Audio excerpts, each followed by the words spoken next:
Halo warga pecinta KDM. Kemarin lalu ada yang komentar di channel saya, Yong Shefra atau Bunda Rara ini menjauh sama KDM karena diduga rumornya Yong Shefra ini balik ke suaminya dan karena anak. Ada yang mengatakan seperti itu ya di channel saya. Ada yang berkomentar seperti itu. Nah, yang jadi pertanyaan, apakah ini benar atau tidak? Apakah ini hoax atau tidak? Kemudian kalau saya perhatikan Yong Shefra ini lagi sibuk dengan aktivitasnya ya, lagi sibuk bagi-bagi kalender dan lain sebagainya. Nah, yang jadi pertanyaan, apakah Yong Shefra dengan KDM ini sudah putus? Apakah mereka punya hubungan? Apakah mereka akan menikah? Bagaimana fakta yang sebenarnya? Jadi sebenarnya Yong Shefra atau Bunda Rara ini sudah cerai, guys. Dan dia tidak balik ke suaminya. Dia sudah janda dan tidak punya anak. Dulu pernah hamil tapi keguguran. Kemudian cerai dan tidak punya anak. Jadi kalau ada misalnya ada yang berkomentar bahwa Yong Shefra ini balik ke suaminya, itu berita yang tidak benar, guys. Karena di video sebelumnya saya sudah bahas nih ya, ternyata Yong Shefra itu punya suami. Ya, nanti cari video saya sebelum-sebelumnya ya. Saya sudah bahas panjang lebar di situ gimana kisah daripada Yong Shefra ini, kenapa dia punya suami, kenapa dia dulu cerai dan sebagainya, saya sudah jelaskan di situ ya. Kemudian kalau saya perhatikan itu ya, kalau misalnya Yong Shefra ini menikah dengan KDM itu, KDM itu sangat diuntungkan. Karena apa? Karena KDM tidak ada tanggungan ya kan, tidak punya anak ya, dari Yong Shefra maksudnya. Dan akan sangat bagus sekali ya kalau misalnya mereka menikah ya.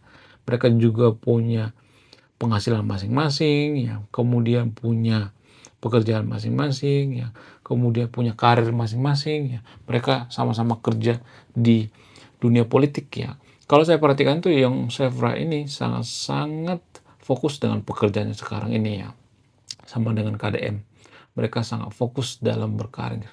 Kemudian kalau saya perhatikan tuh KDM ini biasanya mencari jodoh itu nggak jauh-jauh, guys, dari profesinya.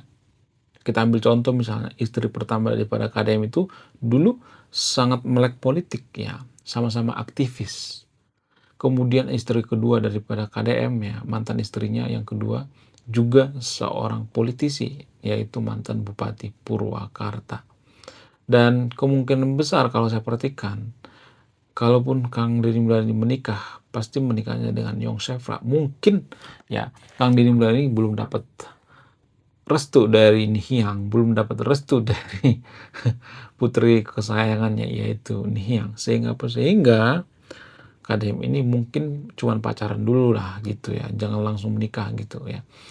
Kemudian selain itu kalau saya perhatikan ya, banyak orang mengatakan bahwa Kang Deddy ini sekarang sudah mulai menjauh dengan Yong Shefra. Enggak, guys ya, sebenarnya enggak menjauh. Karena kalau saya perhatikan KDM dengan Yong Shefra itu masih menjalin hubungan ya, pacaran mungkin ya, tapi tidak diekspos ke publik ya, tidak bikin story gitu ya, story di Instagram mereka vician apa segala macam, enggak, jadi di privasi ya.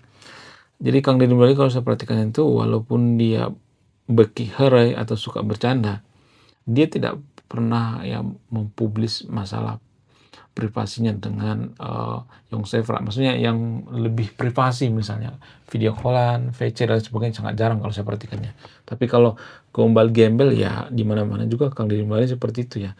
Jadi kalau saya perhatikan tuh Kang Deddy Mulyadi itu kalau di bidang percintaan itu agak kurang beruntung ya. Tapi dalam politik sangat beruntung sekali kalau saya perhatikan ya. Karir dalam politik Kang Deddy Mulyadi sangat-sangat mulus ya kalau saya perhatikannya. Jarang gagal ya. Paling kemarin ya waktu dia gagal jadi calon wakil gubernur itu pun nggak terlalu banyak ya kerugiannya. Kemudian selain itu banyak warga Konoha atau fans daripada KDM ataupun fans daripada Yong Shefra ini yang mulai kecewa. Kapan nih nikahnya? Kapan nih jadian sama Yong Shefra? Ya menurut saya pribadi mereka pasti akan jodoh ya kalau sudah ada waktunya, kalau Tuhan sudah mengizinkan ya. Mungkin sekarang ini mereka lagi sibuk dengan urusan masing-masing dulu gitu ya. Lagian kalau saya perhatikan itu ya, kalau pejabat itu menikah ya, kalau misalnya ini menikah ya, pasti kan mikirin istri, mikirin anak dan lain sebagainya. Ya nggak sih? Jadi energinya habis gitu ngurusin istri, apalagi istrinya tukang cemburu ya kan. Karena karakter daripada Yong Sevra dengan Nihiang itu mirip, kata Kang Deddy Mulyadi. Itu artinya Yong Sevra juga orang yang sangat cemburuan gitu ya. Dari situ saya tahu. Kemarin Kang Deddy Mulyadi pernah mengatakan di sebuah podcast bahwa karakter daripada Nihiang dengan Yong Sevra itu agak mirip-mirip. Itu artinya ya Yong Sevra juga cemburuan orangnya. Apakah cemburu itu tanda cinta? Bisa saja ya.